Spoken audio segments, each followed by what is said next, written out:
Assalamualaikum warahmatullahi wabarakatuh. Selamat datang di Zona BK 4G. Hari ini kita akan membahas mengenai psikologi remaja dan permasalahannya. Tapi sebelum itu, jangan lupa dukung channel kami dengan subscribe, like, komen, dan share ke teman-teman kalian ya. Apa sih psikologi remaja itu?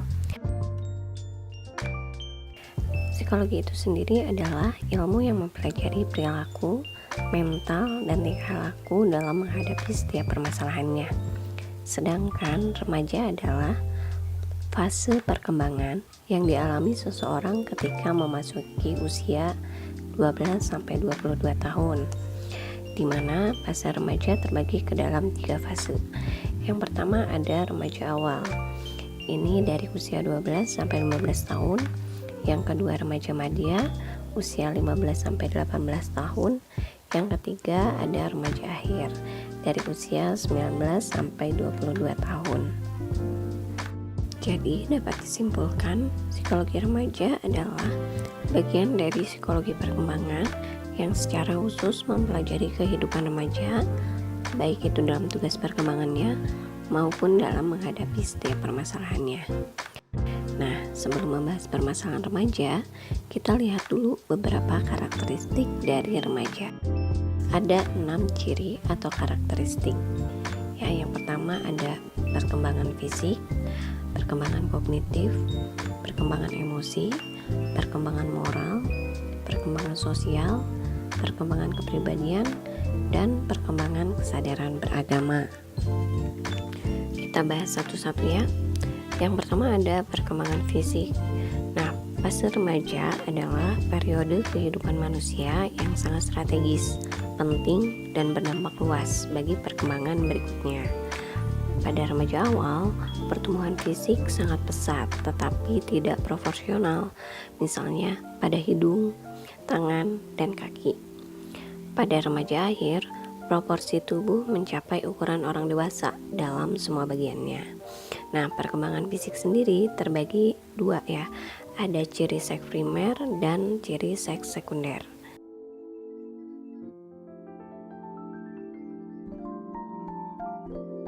Yang pertama, untuk ciri seks primer. Remaja pria mengalami pertumbuhan pesat pada organ testis, pembuluh yang memproduksi sperma, dan kelenjar prostat. Kematangan organ-organ seksualitas ini memungkinkan remaja pria sekitar usia 14-15 tahun mengalami mimpi basah dan keluar sperma. Sedangkan pada remaja wanita terjadi pertumbuhan cepat pada organ rahim dan ovarium yang memproduksi ovum atau sel telur dan hormon untuk kehamilan. Akibatnya terjadilah siklus menstruasi pertama. Siklus awal menstruasi sering diiringi dengan sakit kepala, sakit pinggang, kelelahan, depresi, dan mudah tersinggung. Kemudian yang kedua ada ciri seks sekunder. Nah, seksualitas sekunder pada remaja adalah pertumbuhan yang melengkapi kematangan individu sehingga tampak sebagai lelaki atau perempuan. Pada remaja pria mengalami pertumbuhan bulu-bulu pada kumis, jambang, janggut, tangan, kaki, ketiak, dan kelaminnya. Pada pria telah tumbuh jakun dan suara remaja pria berubah menjadi parau dan rendah, dan kulit berubah menjadi kasar.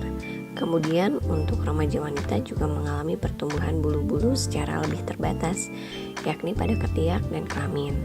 Pertumbuhan juga terjadi pada kelenjar yang bakal memproduksi air susu di buah dada, serta pertumbuhan pada pinggul sehingga menjadi wanita dewasa secara proporsional. Yang kedua ada perkembangan kognitif atau perkembangan berpikir ya. Di sini remaja dapat digambarkan untuk pola berpikirnya sebagai berikut ya. Yang pertama, secara intelektual remaja mulai dapat berpikir logis tentang gagasan abstrak. Yang kedua, berfungsinya kegiatan kognitif tingkat tinggi, yaitu membuat rencana, strategi, membuat keputusan-keputusan, serta memecahkan masalah. Yang Yang ketiga, sudah mampu menggunakan abstraksi, membedakan yang konkret dengan yang abstrak. Yang keempat, munculnya kemampuan nalar secara ilmiah, belajar menguji hipotesis.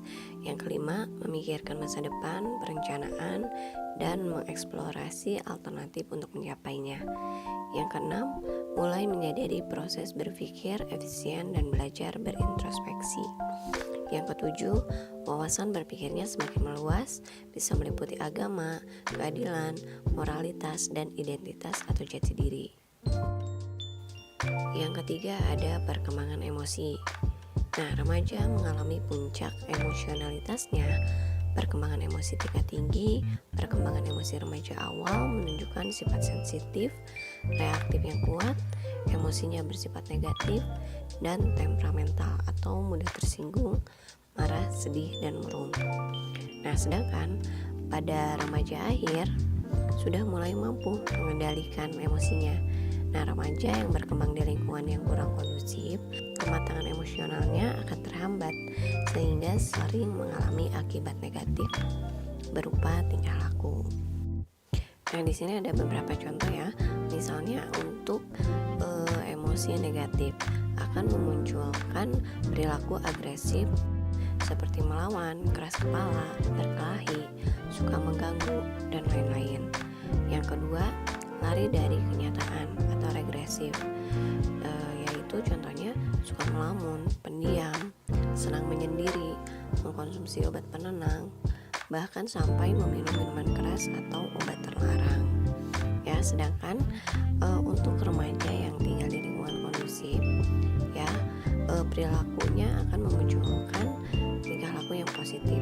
Seperti yang pertama ada adekuasi emosi, seperti cinta, kasih sayang, simpati, senang menolong, respect, menghormati orang lain, dan lain-lain.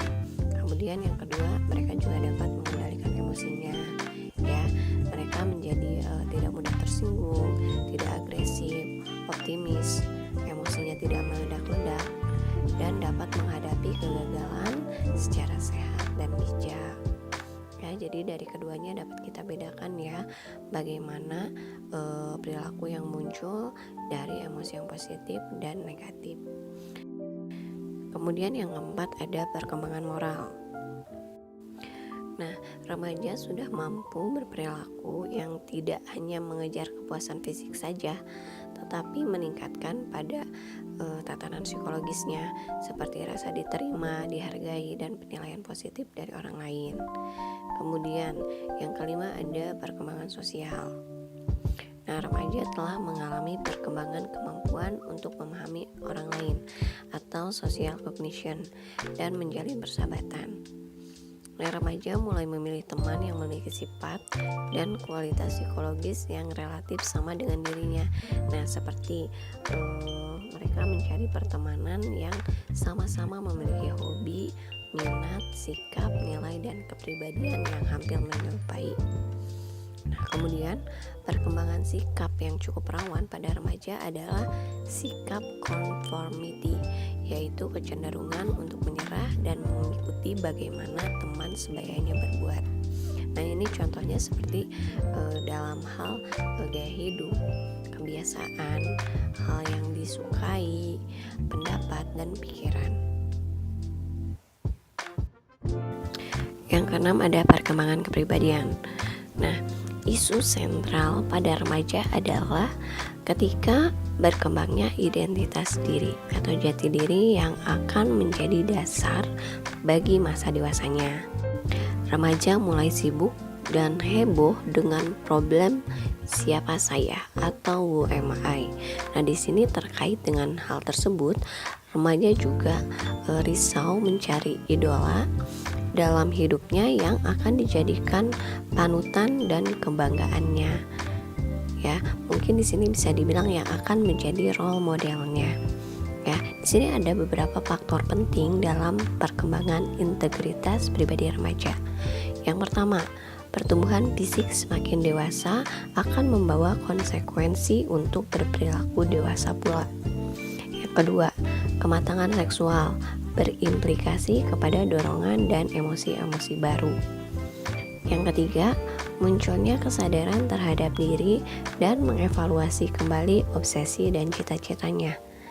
Yang keempat, kebutuhan interaksi dan persahabatan lebih luas dengan teman sejenis dan lawan jenisnya.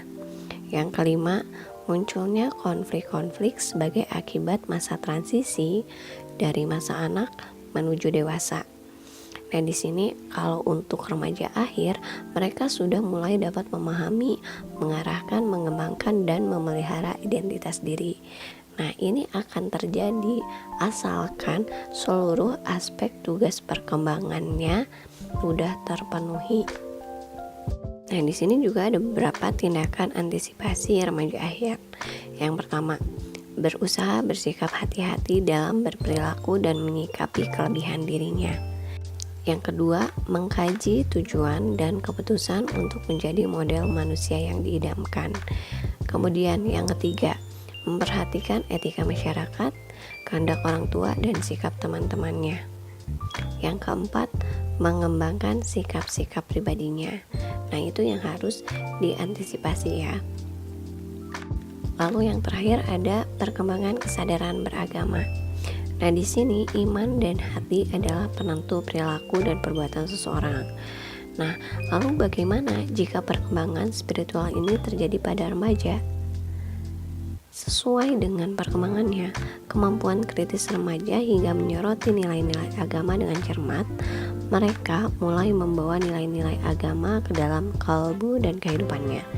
Nah, tetapi di sini mereka juga mengamati secara kritis kebincangan-kebincangan di masyarakat yang gaya hidupnya kurang mempedulikan nilai agama, seperti hal-hal yang tidak jujur atau perilaku amoral lainnya. Nah, di sini idealismenya, keimanan dan spiritual remaja mengalami benturan-benturan dan ujian. Ya, mungkin untuk remaja itu sendiri, selain mengetahui tentang agama yang dianutnya, mereka juga harus teguh mengimani agama yang dia percayai, ya, karena ini sebagai benteng dalam pergaulannya kelak. Nah, apa saja sih permasalahan remaja itu? Yang pertama ada permasalahan fisik dan motorik. Jadi pada masa remaja ditandai dengan adanya pertumbuhan fisik yang cepat. Keadaan fisik pada masa remaja dipandang sebagai suatu hal yang penting. Namun ketika keadaan fisik tidak sesuai dengan harapannya atau ketidaksesuaian antara body image dan self picture dapat menimbulkan rasa tidak puas dan kurang percaya diri. Yang mungkin ini yang dinamakan insecure ya. Begitu juga perkembangan fisik yang tidak proporsional.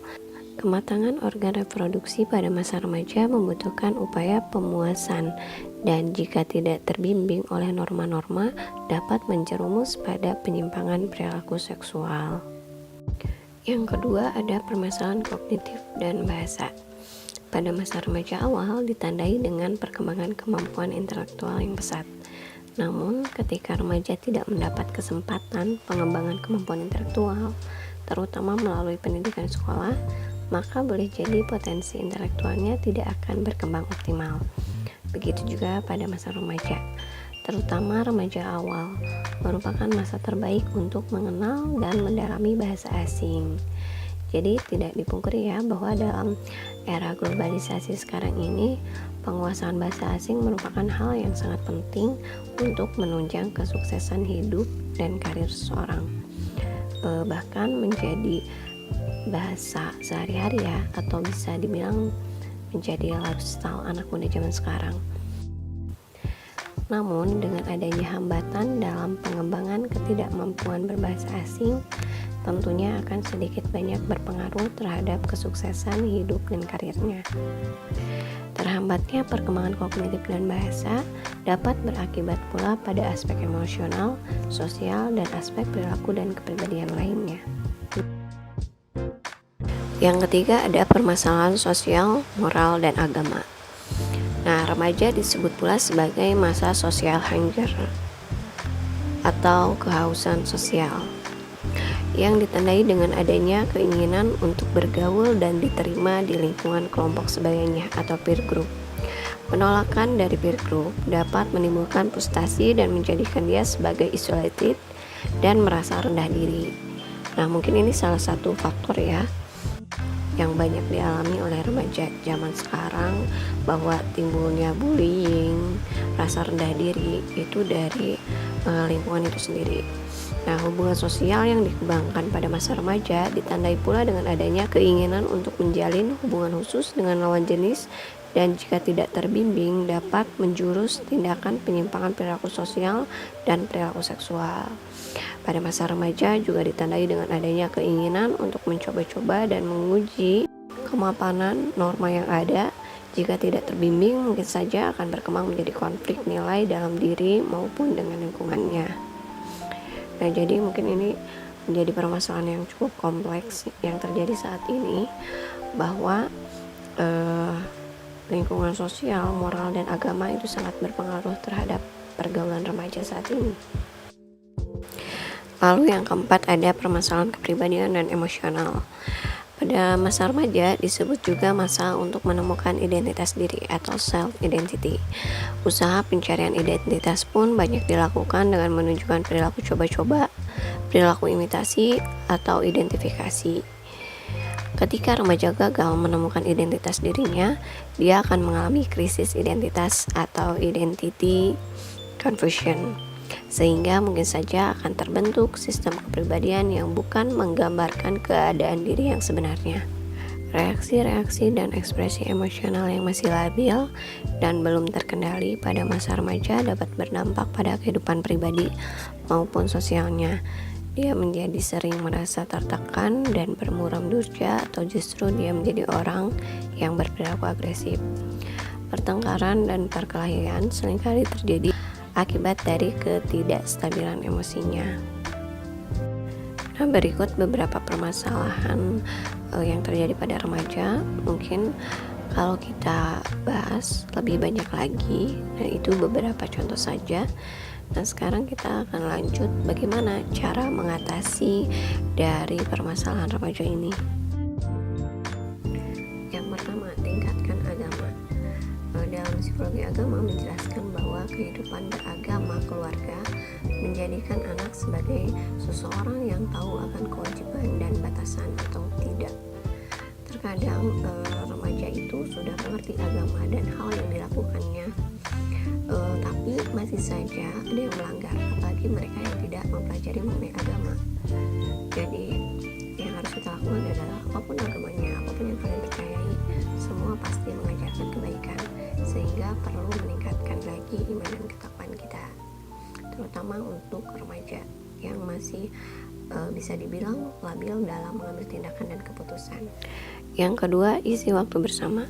Remaja memang bukan anak-anak lagi yang mau pergi dengan orang tua kemanapun bersama, tapi mengisi waktu luang diserahkan kepada kebijakan remaja itu sendiri. Para remaja sama seperti anak-anak, mereka masih membutuhkan materi, juga membutuhkan perhatian dan kasih sayang dari orang tuanya. Karena alasan inilah, waktu luang yang dimiliki remaja dapat diisi dengan kegiatan keluarga, di mana kalian bisa menghabiskan waktu dengan mengobrol dan berbagi kegiatan lainnya, misalnya dengan melakukan permainan bersama atau kegiatan positif lainnya. Yang ketiga, campur tangan orang tua. Nah, ketika kalian memiliki permasalahan apapun, ada baiknya kalian menceritakan kepada orang tua kalian, karena bagaimanapun juga orang tua tetap akan memberikan hal yang terbaik untuk anaknya. Yang keempat, sugesti positif. Kalian bisa menemukan lebih banyak pikiran-pikiran positif bahwa melakukan hal yang buruk dan melakukan hal yang lebih baik akan jauh lebih menyenangkan. Memberikan sugesti-sugesti positif apa yang harus dilakukan akan memberikan dampak positif juga ke depannya. Kemudian yang kelima, bergaul dengan teman sebaya.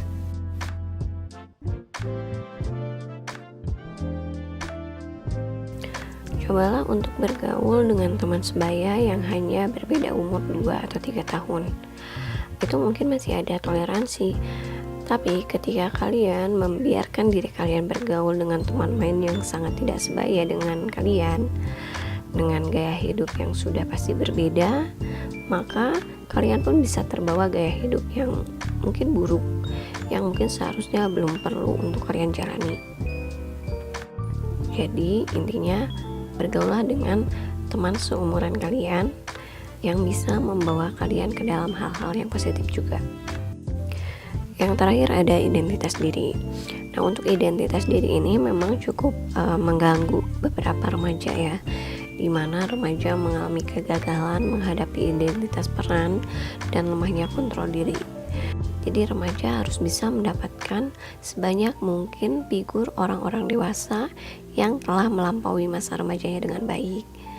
Juga mereka berhasil memperbaiki diri setelah sebelumnya gagal pada tahap ini.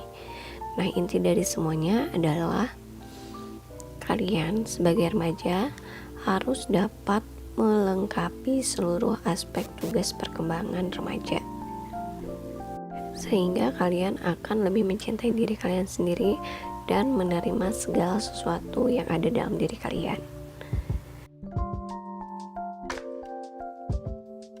Sekian video kami, terima kasih, semoga bermanfaat. Jangan lupa dukung terus channel kami dengan subscribe, like, comment, dan share. Assalamualaikum warahmatullahi wabarakatuh.